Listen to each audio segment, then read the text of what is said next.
नमस्कार बच्चों, आप सभी को संकल्प द परफेक्ट पाथ में फिर से स्वागत है। एक बार आइए आज हम लोग मोमेंट का chapter 4 in the kingdom of fools के सेकेंड पार्ट में हम लोग लेक्चर को आगे प्रोसीड करेंगे, जहां हम लोगों ने लास्ट सीक्रेट वुल तक पढ़ लिया था।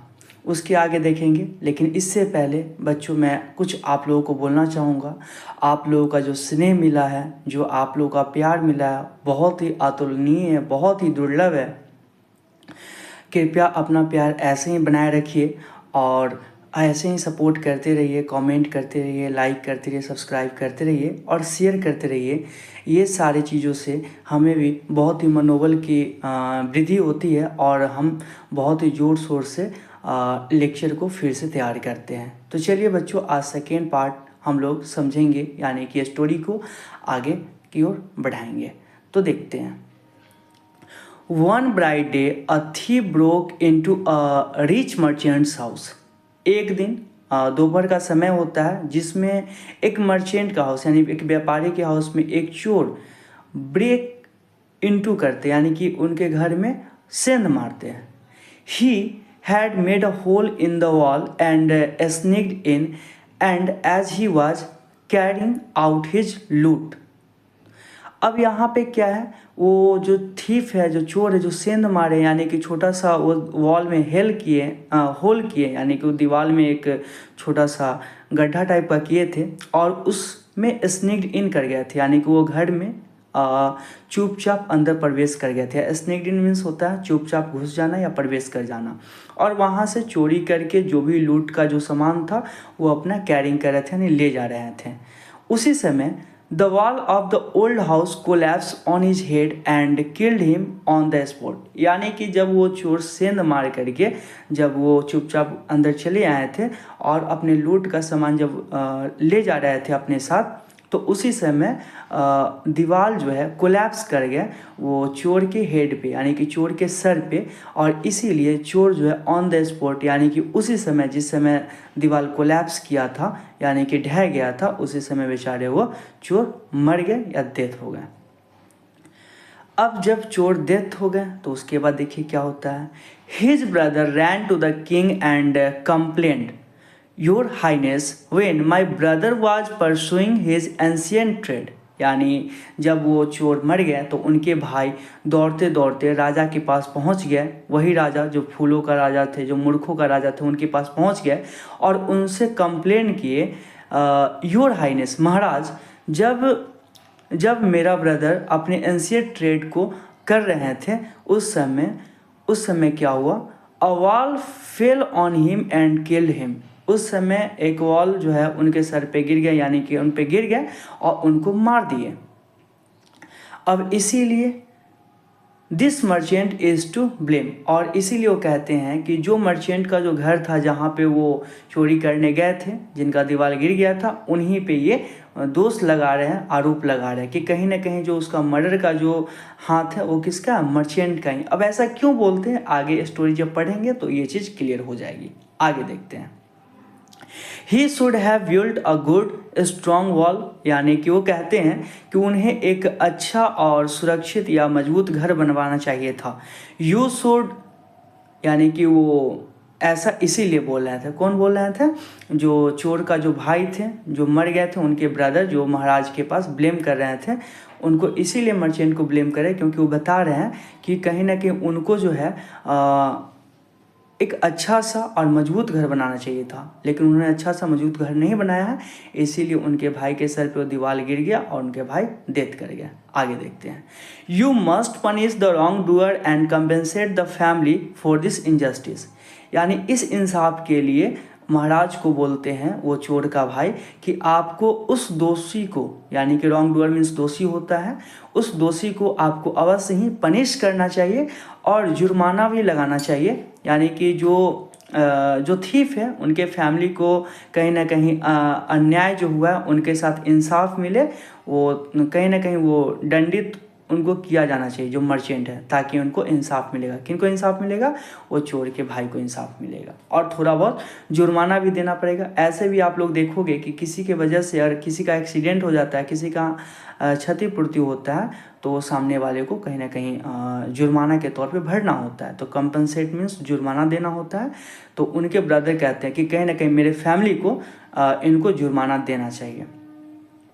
आगे देखिए अब किंग क्या बोलते हैं इस पे। The king said justice will be done, यानी किंग कहते हैं कि जस्टिस बिल्कुल होगा, आप बिल्कुल भी टेंशन मत लो। Don't worry and at once summon the honour of the house, यानी बिल्कुल भी चिंतित मत होइए, एक बार हाउस के ऑनर को आने दीजिए तो फिर ये क्लियर हो जाएगा और बिल्कुल आरोपी यानी कि दोषी को बिल्कुल सजा दी जाएगी। ये देखिएगा, ये जो है आपके ये किंग है और यहाँ पे जो है ये किंग है, यहाँ पे जो है आपके उनके जो थीप थे उनके ब्रदर है और ये मर्चेंट है। आगे देखिएगा,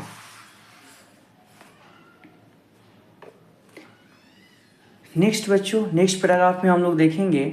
इसमें नेक्स्ट पैराग्राफ में बताया जा रहा है व्हेन द मर्चेंट अराइव्ड, यानी जब फाइनली मर्चेंट आ जाते हैं तो उसके बाद क्या होता है सो देखिए।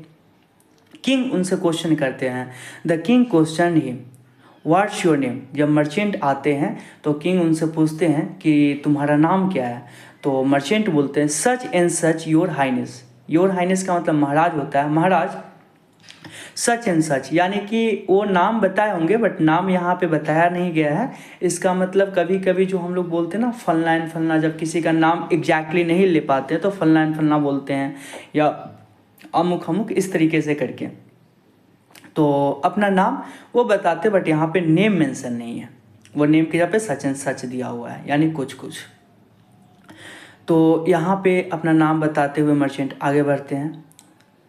यहाँ पे जो है आपके फिर से जो महाराज है वो क्वेश्चन करते हैं मर्चेंट से, were you at home when the dead man burgle your house. Burgle में से यहाँ पे सेंध मारना होता है।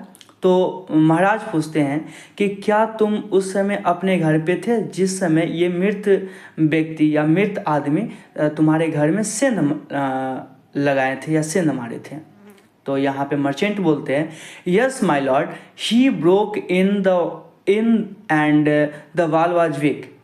हाँ मिलॉर्ड, बिल्कुल इन्होंने सेंध मारा था लेकिन दीवार वहाँ पे क्या था, कमज़ोर था।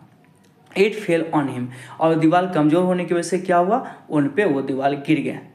तो इसीलिए महाराज फिर बोलते हैं the accused pleads guilty your wall kill this man's brother, यानी फाइनली कहीं ना कहीं तुम्हारा दोष यहाँ पे पकड़ा गया, तुम बिल्कुल दोषी हो और तुम्हारा ही दीवार इस आदमी के ब्रदर को यानी कि उस चोर को तुम्हारा दीवार मारा है, इसीलिए तुम दोषी माने जाते हो या दोषी पकड़े जाते हो, या ये दोष तुम पे लगता है। अब यहाँ पे फिर से महाराज ही बोलते हैं you have murdered a man we have to punish you. तुमने इस प्रकार एक आदमी को मारा है और इसीलिए मुझे तुम्हें पनिश करना पड़ेगा, तुम्हें दंड देना पड़ेगा। अब यहाँ पे फिर से मर्चेंट बोलते हैं Lord said the helpless merchant I didn't put up the wall, it is really the fault of the man who build the wall, he didn't build it right, you should punish him. यानी कहते हैं महाराज, यानी वो जो helpless जो बेचारे merchant हो कहते हैं महाराज मैंने इस दीवार को नहीं बनाया है, ये रियली यानी सचमुच ये मेरा फॉल्ट नहीं है, ये तो फॉल्ट उस आदमी का है जो ये दीवार बनाया है। और वो कौन बनाया था, उन्होंने he didn't build it right, यानी उन्होंने वो कहा जो ये दीवार बनाए थे वो उनकी गलती है कि वो दीवार सही से नहीं बनाया। यू शुड पनिश हिम, यानी कि आपको उन्हें पनिश करना चाहिए ना कि मुझे। तो फिर आगे देखिएगा, फिर महाराज बोलते हु इज़ डैट, यानी कि कौन ये दीवार बनाए थे, कौन है। तो अब यहाँ पे जो है व्यापारी बोलते हैं यानी मर्चेंट बोलते हैं my Lord Maharaj this wall was built in my father's time, यानी ये जो वॉल है ये मेरे पिताजी के समय में बनाया गया था। I know the man he is an old man now he lives nearby. अब कहते हैं कि महाराज ये जो दीवार था मेरे पिताजी के समय बनवाया गया था और मैं जानता हूँ कि कौन बनाए थे, अब वो जो आदमी जो बनाए थे, जो मिस्त्री थे, वो अब काफ़ी बूढ़े हो चुके हैं और काफ़ी पास में ही रहते हैं।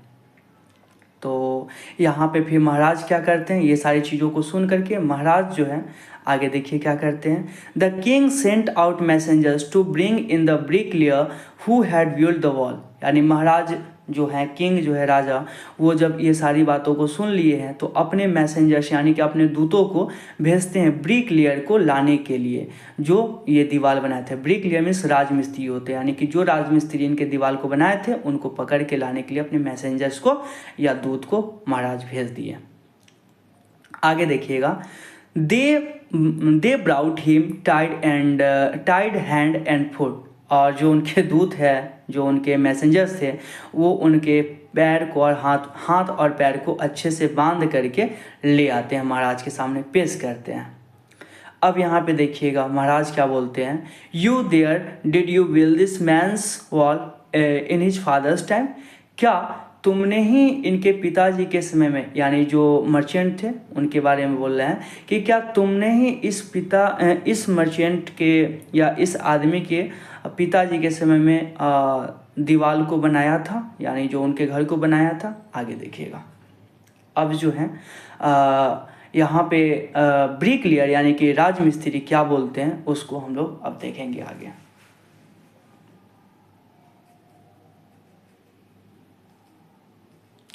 नेक्स्ट है, अब ब्रिकलेयर जो बच्चों बोलते हैं, ब्रिकलेयर बोलते हैं यानी कि राजमिस्त्री बोलते हैं, yes my Lord I did.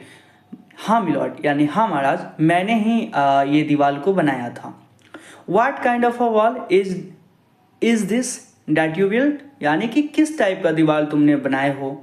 It has fallen on a poor man and killed him. ये जो है एक बेचारे गरीब आदमी के सर पे गिर गया और उन्हें मार दिया। You have murdered him, we have to punish you by death. यानी कि तुमने उन्हें मर्डर किया है, तुमने उनको मारा है और इसीलिए कहीं ना कहीं मुझे अब तुम्हें मृत्युदंड देना पड़ेगा या देना है। आगे देखिएगा बच्चों नेक्स्ट पैराग्राफ में, यहाँ पे जो है अब फिर से राजमिस्त्री भी एक बहाना बनाना स्टार्ट करते हैं। अब देखिएगा राजमिस्त्री क्या कहते हैं। Before the king could order the execution the poor bricklayer pleaded. अब यहाँ पे जैसे ही वो राजा जो है वो यहाँ पे कहीं ना कहीं एग्जीक्यूशन सजा के लिए ऑर्डर देते उससे जस्ट पहले ही वो अपनी कुछ बातें सुनाना स्टार्ट कर देते हैं। अपने जो बेचारे राजमिस्त्री वो अपनी कुछ बातें या आपबीती सुनाना स्टार्ट कर देते हैं, यानी कह सकते हैं कि अपना एक्सक्यूज बनाना स्टार्ट कर देते हैं। तो देखिएगा एक्सक्यूज क्या बनाते हैं। Please listen to me before you give your orders. यानी कहते हैं अब महाराज को या राजा को कि कृपया करके आप अपने ऑर्डर से पहले मेरी बातों को ध्यान से सुनिए कृपया करके। It is true I build this wall and it was no good. ये बिल्कुल सही है कि मैंने ही इस दीवार को बनाया है और ये दीवार अच्छा नहीं है, ये भी मैं मानता हूँ, but that was because my mind was not on it. ऐसा क्यों हुआ, क्योंकि वहाँ पे कहीं ना कहीं क्या है ना कि उनके जो है माइंड वो कहीं ना कहीं उस दीवार पे सही से नहीं था, इसी कारण से वो दीवार कमज़ोर हुआ है। अब कुछ एक्सक्यूज में कुछ बोलते हैं, यानी बहाने में कुछ बोलते हैं। I remember very well a dancing girl who was going up and down that street all day with her anklets jingling and I couldn't keep my eyes on my mind on the wall I was building। यानी कहते हैं कि जिस समय वो दीवार बना रहे थे उस समय उनको बहुत ही अच्छे तरीके से याद है कि एक डांसिंग गर्ल जो कि बार बार सड़क से आ रहे थे जा रहे थे पूरे दिन, और वो पायल पहन रखे थे। एंकलेट मीन्स पायल होते हैं, जिंगलिंग मीन्स खनक, यानी पायल जो पहन रखे थे उसकी खनक से, उनके जिंगलिंग से या उनकी झंझनाहट से या कह सकते हैं उनकी खनक से इनके जो नज़रें थी वो दीवार पे अच्छे तरीके से नहीं बनी हुई थी। इसी कारण से कहीं ना कहीं ये कह रहे हैं कि वो दीवार सही से नहीं बना पाए और दीवार कमज़ोर हो गया था। अब यहाँ पे ब्लेम आ गया डांसिंग गर्ल पे। अब देखिए अब फिर से ब्रिकलेयर या राजमिस्त्री कहते हैं you must get that dancing girl I know where she lives. यानी फाइनली अब आरोप जो है डांसिंग गर्ल पे लगा देते हैं राजमिस्त्री और बोलते हैं कि मैं जानता हूँ कि वो डांसिंग गर्ल कहाँ रहती है। अब यहाँ पे महाराज बोलते you are right this case depends we must look into it it is not easy to जज सच कॉम्प्लिकेटेड केस। अब तो ये मूर्खों का ही महाराज है, करेंगे ही क्या। तो देखिए ये कहते हैं बिल्कुल तुमने सही बोला है और ऐसा लगता है कि केस काफ़ी गहरा हो चुका है। ये केस काफ़ी गहरा हो चुका है, अब अवश्य ही इसे बहुत ही अच्छे तरीक़ों से अब इसकी गहराइयों में जाना पड़ेगा, इसकी अच्छे से तहकीकात करना पड़ेगा। क्यों? क्योंकि ये जो है अब बिल्कुल बहुत ही कॉम्प्लिकेटेड, बहुत ही जटिल केसेस हो चुके हैं। आगे देखिएगा बच्चों, let's get that dancers wherever she is. अब वो कहते हैं अपने मैसेंजर्स को कहते हैं कि जो भी मतलब कहीं भी वो हो डांसिंग गर्ल, उनको पकड़ के अब पेश किया जाए। आगे देखिएगा बच्चों, ये नेक्स्ट पैराग्राफ में बच्चों देखिएगा, अब यहाँ पे डांसिंग गर्ल के बारे में कहा गया है। क्या कहा गया है? The dancing girl now and all women came travelling to the court. अब वो डांसिंग गर्ल को ढूंढ करके फाइनली लाया गया, जिसमें डांसिंग गर्ल आती है और बिल्कुल काफ़ी पहले की बात थी, जिस समय वो यंग थी, बट अभी जो है वो बहुत ही ओल्ड हो चुकी है, बूढ़ी हो चुकी है, और ट्रेवलिंग यानी कि कांपते हुए उस कोर्ट में, जो राजा का जो कोर्ट है यानी किंग का जो कोर्ट है, उसमें आ पहुँचती है।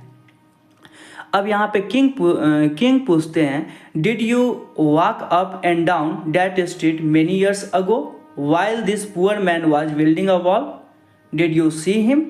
तो यहाँ पे महाराज बोलते हैं कि क्या जिस समय ये पुअर मैन वॉल को बना रहे थे, क्या उस समय तुम बार बार सड़क से आ रही थी, जा रही थी बहुतों साल पहले? क्या तुमने इन्हें देखा है, या क्या तुमने उन्हें देखा है? यानी कि वो ब्रिकलेयर के बारे में बता रहे कि क्या तुमने देखा है, और ये पूछ रहे हैं किससे? डांसिंग गर्ल से। तो देखिए डांसिंग गर्ल फिर क्या बोलती है, yes my Lord I remember it very well. हाँ महाराज, मुझे अच्छे तरीके से याद है। अब ये क्या याद है, सो देखिए मतलब उसी के बारे में बोला है कि मुझे अच्छे तरीके से याद है कि मतलब वो राजमिस्त्री के सामने बार बार आ रहे थे, जा रहे थे। अब यहाँ पे फिर महाराज बोलते हैं, so you did walk up and down with your anklets jingling, you were young and you distracted him, so he build a bad wall. अब यहाँ पे जो है ना, मतलब महाराज के द्वारा ये कहा जा रहा है कि कहीं ना कहीं जो बैड वॉल बनाए थे, यानी कि खराब दीवार जो बनाए थे, उसका कारण जो ये डांसिंग गर्ल ही है। क्यों? क्योंकि डांसिंग गर्ल जो एंकलेट जो पहनी हुई थी, वो बार बार जिंगलिंग कर रहे थे, बार बार खनक रही थी उनके आने जाने के कारण, और इसीलिए कहीं ना कहीं जो वो यंग मैन जो दीवार बना रहे थे, वो काफ़ी भ्रमित हो चुके थे इनके पायल के खनक से, झनझन की आवाज़ से, और इसीलिए वो बेचारे काफ़ी बैड वॉल बना लिए, ऐसा राजा का कहना है। आगे देखिए फिर बच्चों, नेक्स्ट पैराग्राफ में हम लोग देखेंगे फिर जो है, अब जो मतलब आपके जो डांसिंग गर्ल है, अब डांसिंग गर्ल क्या बोलती है, सो देखिएगा। हालांकि डांसिंग गर्ल से पहले किंग ही कुछ बोल रहे हैं, पहले उनको बातों को ध्यान से देखते हैं। It has fallen on a poor burglar and killed him. ये जो है, जो दीवार जो कमज़ोर था, वो एक गरीब चोर के सर पे गिर गया या उनके बॉडी पे गिर गया, जिसकी वजह से वो दीवार के कारण वो मर गया। और यहाँ पे डांसिंग गर्ल पे ही आरोप लगा रहे हैं, you have killed an innocent man, you will have to be punished. यानी तुमने उस इनोसेंट यानी कि वो जो निर्दोष व्यक्ति को मारे हैं, और इसीलिए तुम्हें अब पनिश मुझे देना पड़ेगा। अब यहाँ पे देखिए, अब जिस तरीके से जो है मर्चेंट एक्सक्यूज किए थे, मर्चेंट एक्सक्यूज बनाए थे, उसी तरीके से अब ये डांसिंग गर्ल भी अब एक्सक्यूज